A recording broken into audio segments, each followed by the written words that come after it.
ఆగండి, ఆగండి, ఆగండి. మీకొక మంచి స్టోరీ చెప్తా. అదేంటంటే జింక, నక్కల గుంపు. కొంతకాలం క్రితం ఒక అడవిలో ఒక జింక ఉండేది. అది చాలా తెలివైంది. ఆ అడవిలో నక్కల గుంపు ఉండేది.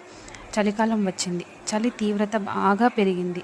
చలికి తట్టుకోలేక నక్కలు మంట వేసుకోవాలనుకున్నాయి.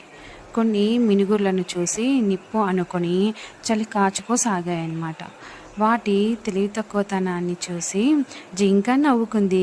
మిత్రులారా, అది నిప్పు కాదు, మినుగురులు. వాటి వల్ల మీకు చలి తీరదు అని సలహా ఇచ్చింది. ఆ మాట విన్న నక్కల గుంపుకు కోపం వచ్చింది.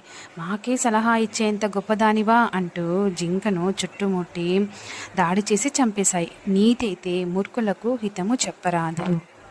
మీకు ఈ స్టోరీ నచ్చిందా? స్టోరీ నచ్చితే మాత్రం మన ఛానల్ని లైక్ చేయండి, అలాగే సబ్స్క్రైబ్ చేసుకోండి. మరిన్ని ఇలాంటి కథల కోసం ఖచ్చితంగా సబ్స్క్రైబ్ చేసుకోండి. Like, share, comment, please subscribe.